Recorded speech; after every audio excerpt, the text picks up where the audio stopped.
My name is Vivek Mahbubani. I'm a stand-up comedian that performs in both English and Cantonese here in Hong Kong.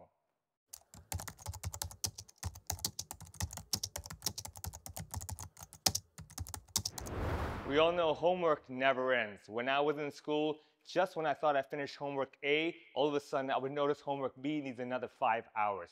However, this cycle is also a very good training to let you know what do you prioritize, how do you work more efficiently, and the most important thing is, at the end of the day, you do what you can within the time you have. Exams as well, the pressure is there to train you. Can you work under this kind of stress, and can you take on the challenge? So it happens to all of us. Even the best of them get stressed out. Even a lot of us who tried our best kind of feel we don't have enough time. But the truth is, think of it as a game. How much can I squeeze in the limited time I have? I can't finish it all probably, but you know what I'm gonna do? I'm gonna try to maximize every second and have fun with it while I'm doing it.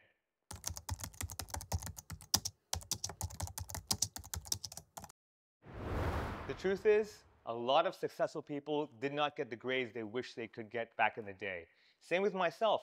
Many of my subjects, I didn't get that A plus I thought I could afford to get, but I did get maybe a B or a C. But what it did give me is to learn how to think that way. So it wasn't about the grades, about being the top in the class. It was a matter of could I absorb the knowledge and use it on a daily basis.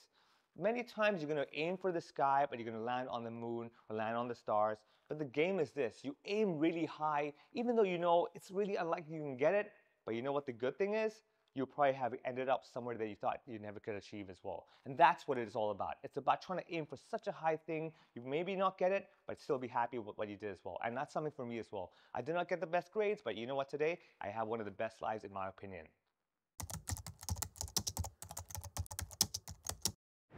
All of us at some point while we're studying will feel either we got ostracized or someone that we care about is being ostracized.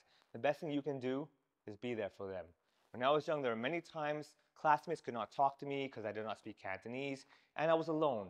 They wouldn't want to talk to me because, English, no, no, right? However, one or two friends would come up to me, even with the limited language abilities, maybe come up and play a game with me, even with just, basic English. But that in itself made me feel slightly included, and that makes the world's difference. If you see a friend that's left alone, nobody wants to be their friend, this is your chance to be that true friend that you know you are.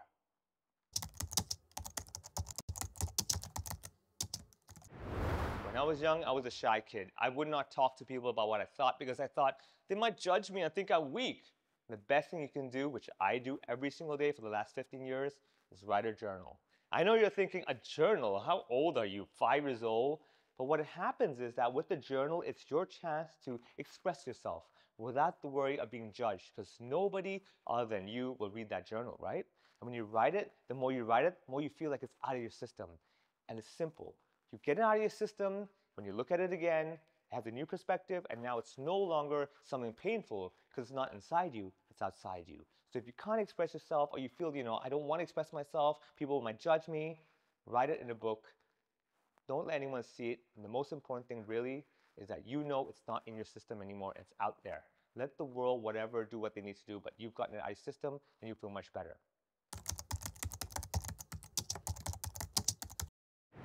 Well, we all know the world is full of lots of people. You're always going to be compared. I'm a comedian. I think I'm funny, but there's always someone funnier than me. There's always an audience who says, I prefer that person over there. I like their show more than yours.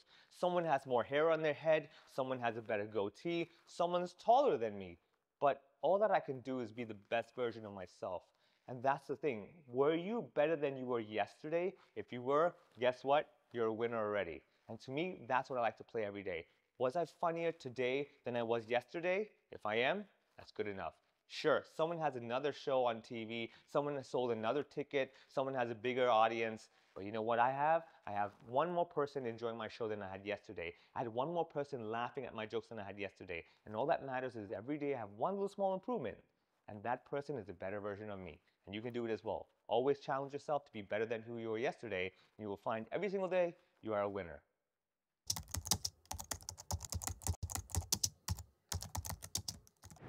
Social media is a fun thing, right? I love scrolling through and be like, who's doing what? What are they saying? Ooh, this has happened to this person. It's a lot of fun. I admit it. I love it. I can't stop it as well. But what does happen is that what you see is one small dimension, right? I mean, when you see my comedy videos, you think I'm a funny guy. But remember, that video lasted 1 minute or 2 minutes, and the day is 24 hours. For the other 23 hours and 58 minutes, I'm not that funny. And the same with social media. The world over there is very short-lived. And if you look at that and say, that's what the life is like, you're only seeing 0.0001% of a person's life. Don't compare that. Look at the other part as well, right? In the same way, social media is fun to stay connected, but it's not the whole picture. It's not that is equal to them and I feel incompetent compared to them. Same for you. Your social media as well. Are you telling everyone everything? Not necessarily, but that's okay. It's a platform to have fun and share good stuff, right? So don't compare like that. Like I said, the key is, how did you grow? What have you done? The one post you did on social media, when you look at it from 10 years' time, will you be proud that you did that? If you did, that's all that matters. Nobody else needs to like your post other than you.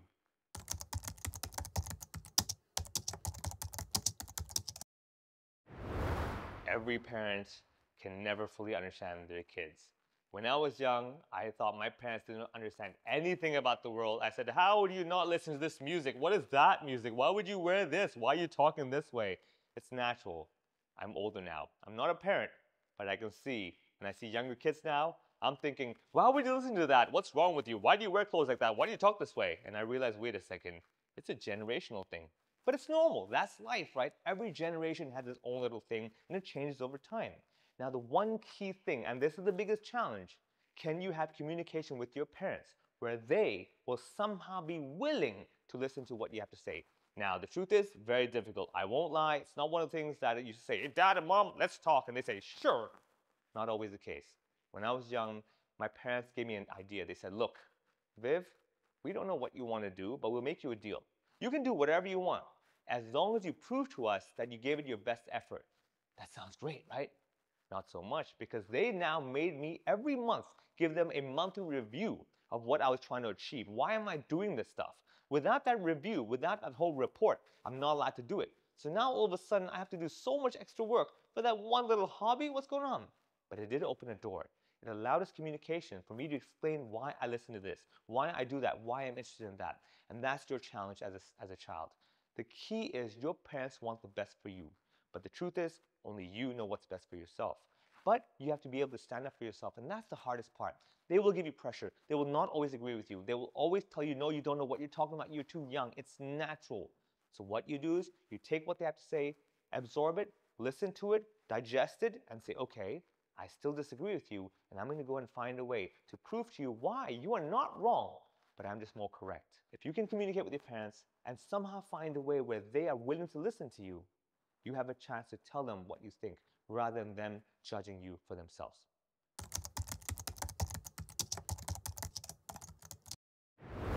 Love hurts. I've had breakups. I've been in a relationship that was like 8 years long. We broke up. I thought that was the end. All my friends knew my ex-girlfriend. They thought, where is she? She's part of your life. That's what your identity is. I thought it's over. Nothing will change. This is it. Half of me is gone. But you know what? The world keeps going. You keep moving on.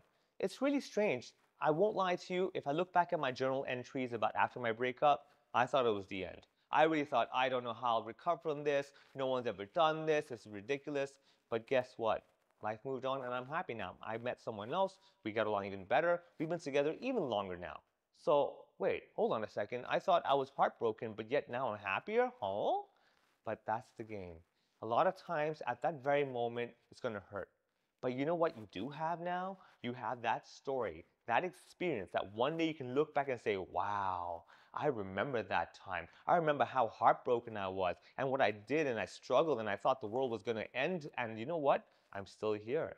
Much like that movie you watch where you see the hero going up the mountain and the snow's coming down, the rain's coming down, the wind's coming down. You're like, what will happen? What's going to happen? And when they get to the top, they look victorious. And that's for you as well. You might break up, your heart's broken, it's normal. But you know what you get to do in 20 years' time when you're having dinner with your guy friends and everyone's talking about their heartbreaking stories? You say, amateurs, let me tell you about the pain of the heart. I am the king of that. Cool, right? So you know what? We'll get over it. I know it's easier said than done, but one day at a time. And trust me, you're going to look back and say, wow, I can't believe I did it, but I did, and it's pretty cool now.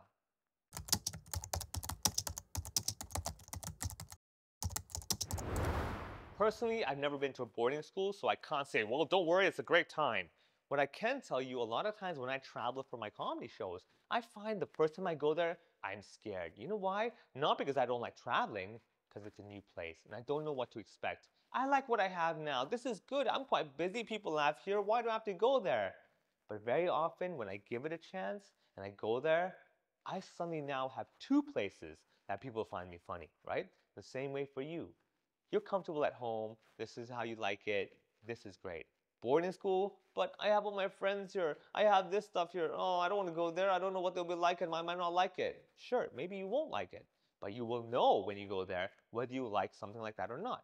Without trying it, you'll never know. What you can do is tell your parents, look, I don't really like the idea, but let's make a deal, all right? How about this? I'm going to go there and I'll give you a probation period of maybe 3 months. Can we do something like that? And have a discussion. They may not agree, but at least offer them and say, look, I need some sort of support. And if they say, well, too bad, that's how it's going to be, you find your own way to make support. Maybe talk to your friends back at home every now and then and say, look, I'm going to be over there, but let's have a weekly Zoom call or some way we can stay in touch. At least gives you a slice of home.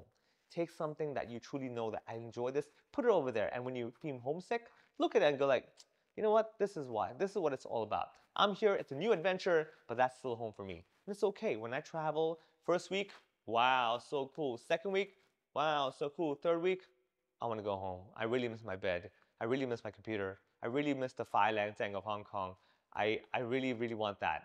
And it's okay, because you know what you can do is look at the item and say, that's what it's all about. This is why I'm doing this, and I will go there. This is still home for me. It's okay. Talk to your parents and say, look, I need a bit more support. I'm scared.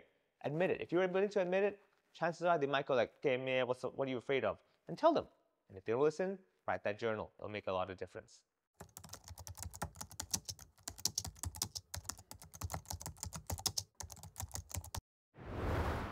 The truth is, many parents are still living in their generation. They see this job as stable. I want the best for my child, and this is what we're going to do now. I know better. Trust me. I've lived in this world longer than you. Let me tell you how it works. But same for me. I'm a comedian. Now, if I ask my parents, how can I get famous? They might tell me, go on TV, get on a TV show, right? But the truth is, in today's world, not many people watch TV, right? So if I went on TV, it might not be that effective. Sure, 30 years ago, when my parents were younger, that was the key. But 30 years later, the world has changed. In the same way, talk to your parents. Listen to why they want you to be a doctor or a lawyer in these kinds of jobs. Chances are they just want stability. They want peace of mind. They want to know that you're happy and comfortable. But the truth is, you might be in a job you don't like and have the money, but you won't be happy nor comfortable.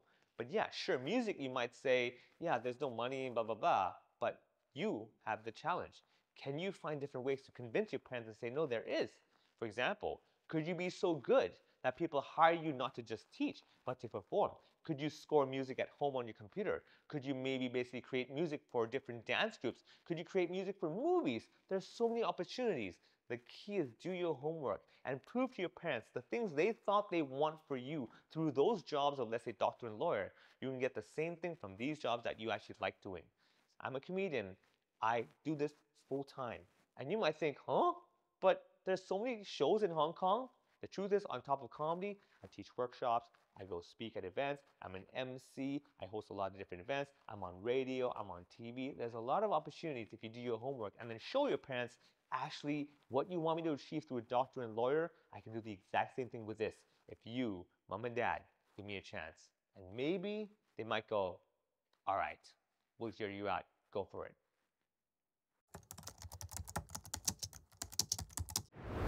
All of us at some point. Honestly, I don't want to be all like, everyone feels like a failure, but everyone has those moments of valleys and peaks. I'm a comedian. I've had bad shows too. And I very much remember after the bad show, I was miserable. I was blaming the world. This audience is terrible. They have no taste in humor. They're useless. I was blaming the light. That light wasn't bright enough. They couldn't see my face. I was blaming the mic. The mic wasn't clear enough. I said the joke so well they couldn't hear anything. I had blamed everything. And I felt terrible. However, had I quit comedy at that time, it'd be over, right? Feeling like a failure is part of life. It's a game. To feel like a successful person, you have to at some point feel like a failure. Just like saying you want to enjoy a meal, you have to be hungry. If you're never hungry, you will never enjoy that meal because you're not hungry. You don't want to eat, right? It's a game. It's the way.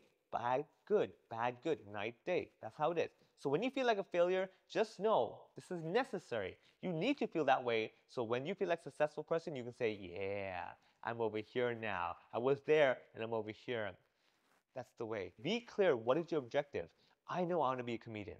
If I have a bad show today, I'm still a comedian, just not a very good one. If you feel like a failure, just know you're still a good person, just not at this moment are you the best version of yourself. It's okay, because you're still a good person, and that's why you gotta remind yourself, I'm a good person, I didn't do too well today, but you know what, tomorrow, new day, now I'm gonna be a better person than I've ever been. Hey, the truth is, everyone has a bad day. I've had bad days, you're gonna have a bad day, we all have bad days. And the key is, the best stories are actually tragedies. You know, in comedy, there's a formula called comedy equals to tragedy plus time. And the funniest stories I have as a comedian are once tragedies where I felt terrible about. But all I had to do was get through it with a bit more time, write my journal, tell a friend, just, sing a song, whatever it takes to get through that time, and that tragedy became a comedy that everybody gets laughed as well. That's what you gotta remember. Every day is a game. It's not about finishing the game. It's not about ending the final boss. It's about having the highest score. And that day, you had fun. Remember, it's a game of life. That's all it is. Every single day. Just say, I'm gonna go out there, get the highest score I can today, and have fun playing it as well. And sometimes you just need that little extra help. So I'll tell you what, if you ever feel like you just want a friend to talk to, someone to help you out a bit more, call SPS at 2382-0000. They're waiting for you and they'll be happy to play the game with you as well.